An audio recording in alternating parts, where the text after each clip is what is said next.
Well, I called it. I said the Saints game could be a trap game. I said you won the hard game with the Chargers. Now go and win the easy game. But I said this could be a trap game just like we were for the Chargers, and that's exactly what it was. And so, if you want to know whether the Giants are going to win or lose a game, you come here and I'll let you know what's going to happen because I've watched this team long enough to know how they're going to play. And listen, uh, obviously, 5 turnovers, you're not going to win a game. And let me go through this. Let me say this up front, okay? This says more about the Saints than it does about the Giants, okay? Again, like I said with the Cowboys were all happy that they beat the Giants. Oh, you're still bad. You're not going anywhere, Cowboys, okay? And everybody, except for the Jets, are putting up points on you. It was the same thing with the Saints, okay?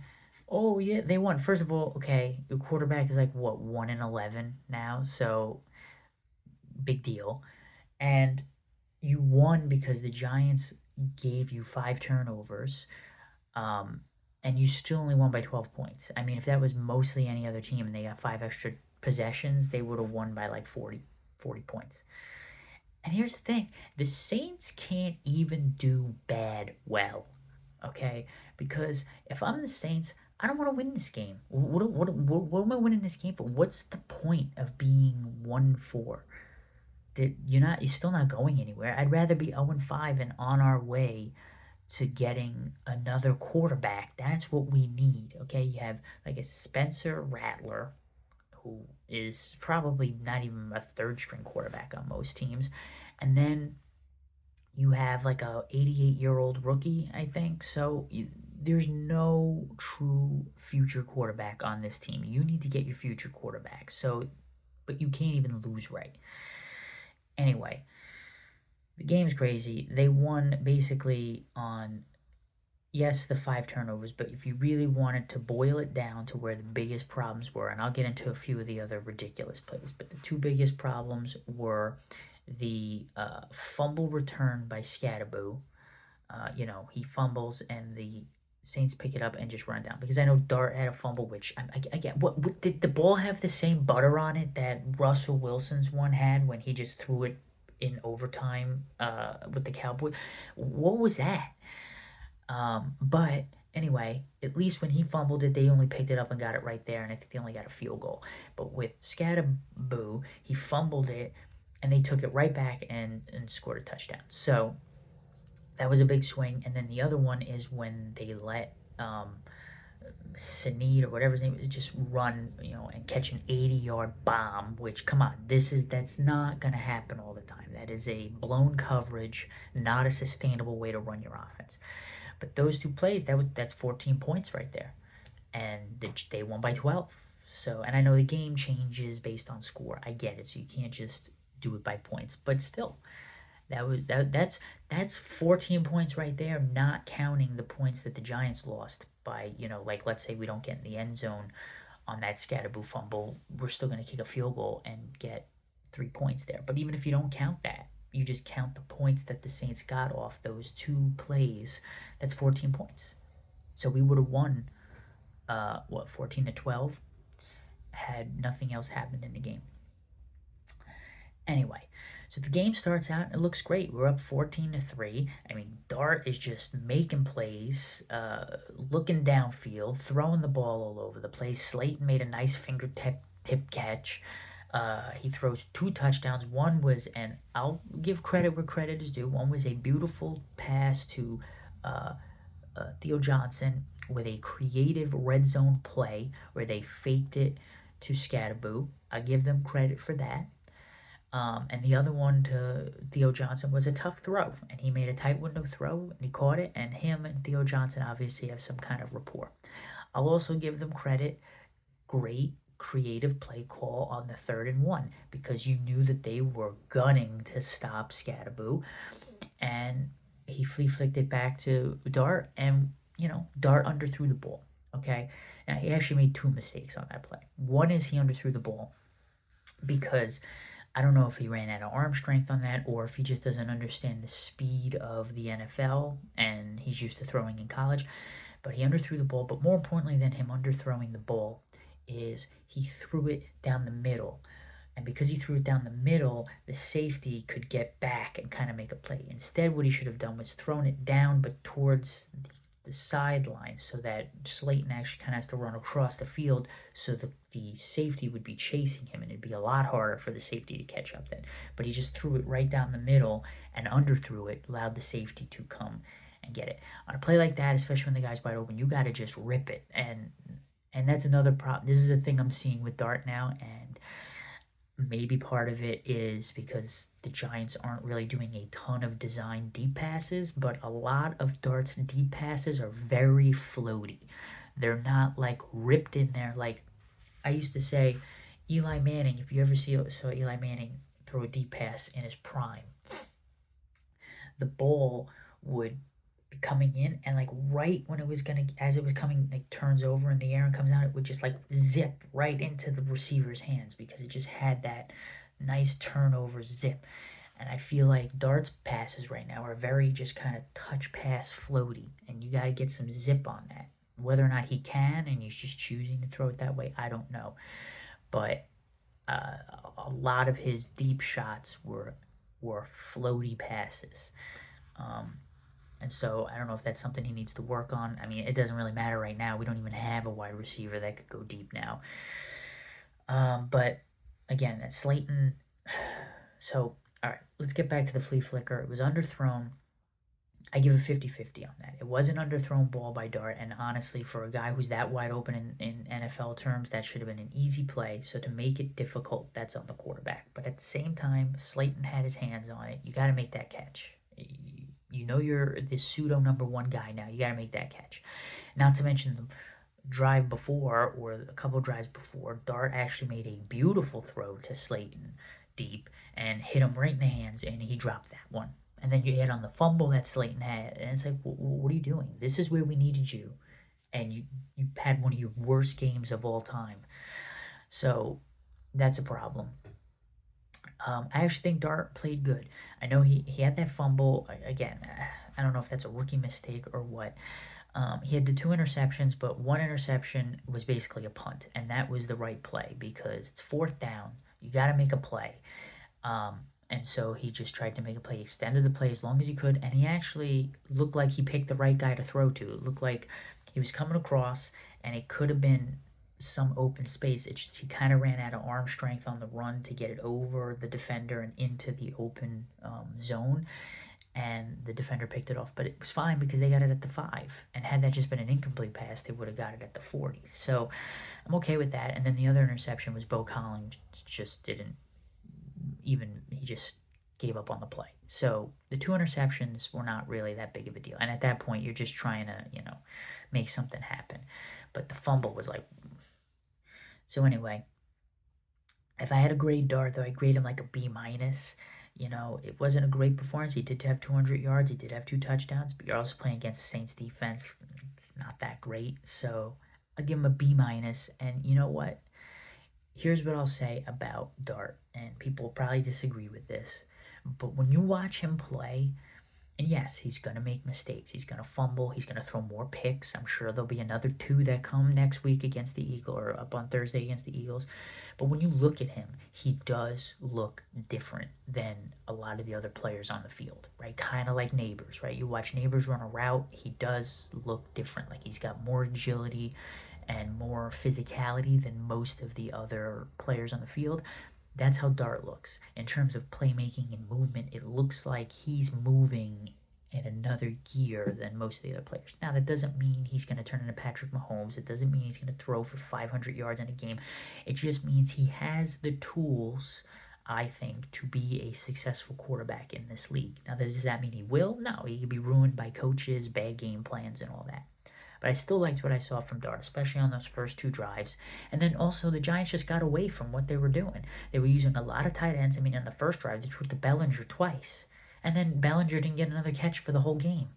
So it's like they got away from that. They threw 2 touchdowns to Theo Johnson, and then basically Theo Johnson caught 1 screen pass for 3 yards, and that was the end of his day. So they got away from it, and then all of a sudden, I guess because they saw the 2 deep shots to Slayton that were successful, even though he dropped them, but the plays worked. So they went, oh, well, let's just keep trying to do that. Not good. The Scatterboo fumble, again, I said this in a previous video. I feel like that should be my slogan of this. I said it in a previous video. Scatterboo will fumble. You can't be a rookie and run that hard and not fumble. And to be honest, I don't know if the fumble was totally his fault. It was a scrum. It got punched out. He was on the sideline like, I need new gloves. Like, yeah, that's the problem, is the gloves.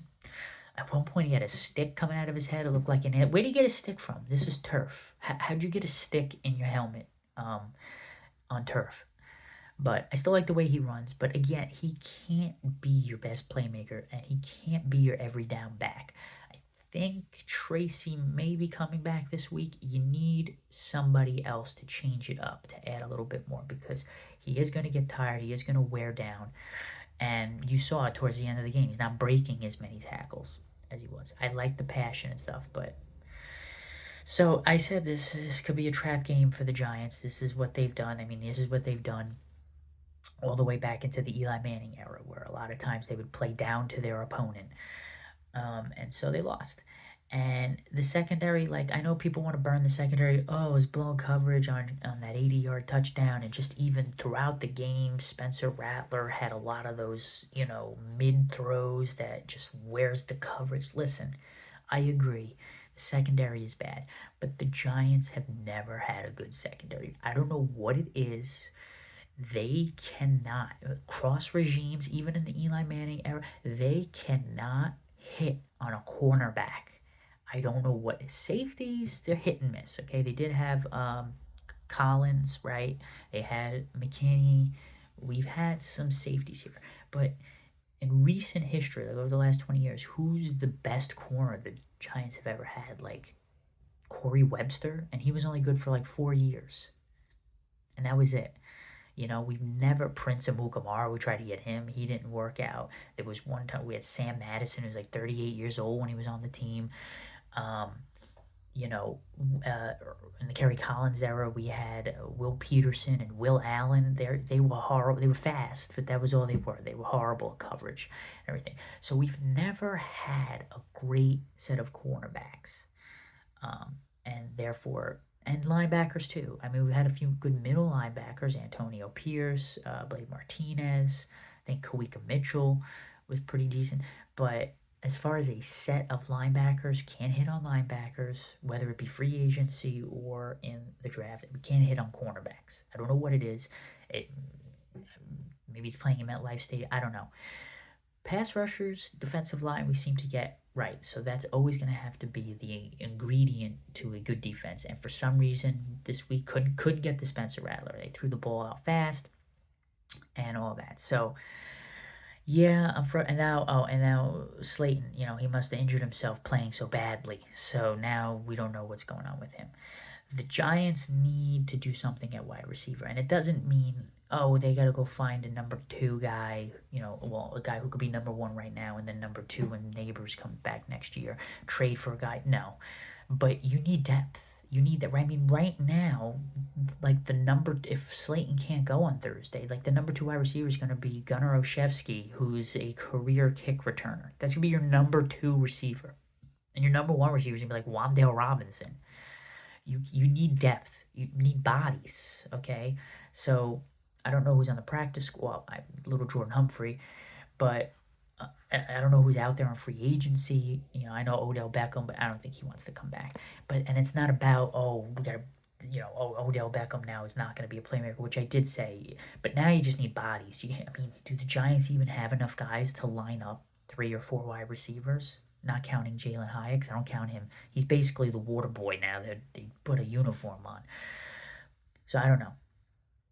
And now you got a short week, and you're going to play the Eagles, and you're gonna get. I don't even want to say you're gonna get destroyed, because I don't even think the Eagles are gonna try. They're gonna try in the beginning, but I think however the Giants play, that's how the Eagles will play. All right, so if the Giants go, listen, we're just going to run the ball a lot, try to keep possession, and maybe keep it a low-scoring game, the Eagles will go, fine, we'll play that game with you, and you know what? We'll run better than you, and we'll score 17 points, and you'll score 10, and we'll win. And if it's like, you know what, the Eagles think we're going to run the ball the whole time and whatnot, let's do more of the game plan that we did at the beginning of the Saints game. We're going to try to throw the ball to the tight ends, and we're going to try to go downfield. We're going to try to open up the passing game. I don't know how with these receivers, but then the Eagles go, fine, we'll do that too, and we'll score 31 points on you because you couldn't even stop the Saints wide receivers. And I'm going to be honest, I don't know any of their names except for the one guy who caught the 80-yard pass. And if he didn't catch that, I wouldn't know his name either. And I don't even know who the number one receiver on their team is supposed to be because I don't think they have one. And they lit us up. What do you think the Eagles are going to do with a good offensive line and two Pro Bowl wide receivers? They're going to get torched, okay? And like I said, the Eagles could play the low-scoring game and beat us or the high-scoring game and beat us. And they still almost won against the Broncos. I'm glad they lost, but even at the very end, they threw up that Hail Mary. It was at A.J. Brown's hands. It was in his hands for a second. If that cornerback was 1 second late with his knockout, it would have been a touchdown. The Eagles would have won that game as bad as they played. So they're going to lose to the Eagles. Here's what I'll say the surprise game is. And I was right with the Chargers, and I was right with saying we're going to lose to the Saints or could lose to the Saints because it's a trap game. I think we could beat the Broncos. I know the Broncos beat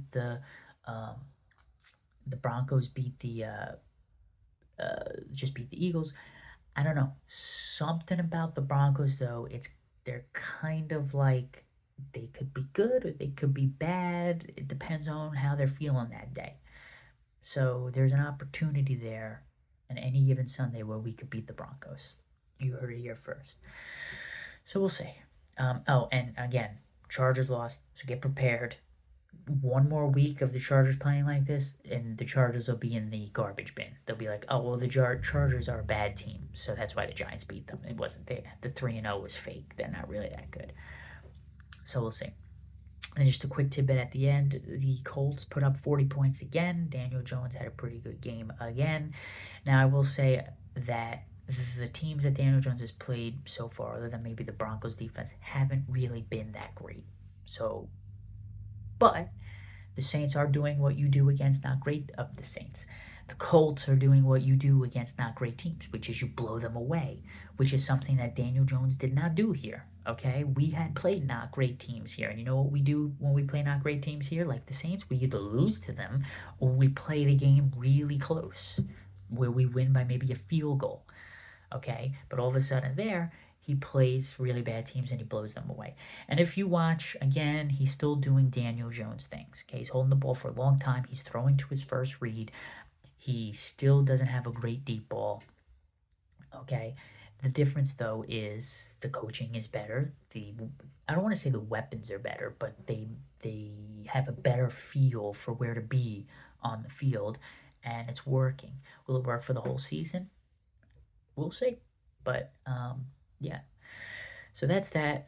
Giants are going to lose this week to the Eagles, and then I think there could be a surprise game against the Broncos. But we could beat them, but at that point it won't matter. We'll be like 2-6, like who cares? So would have been nice to get the win here. We'd be playing for 500 against the Eagles, but in typical Giants fashion, we just can't have good things. So it goes. Be excited for Dart's next start, and we'll see how he plays against the Eagles. But I think it's going to be a disaster.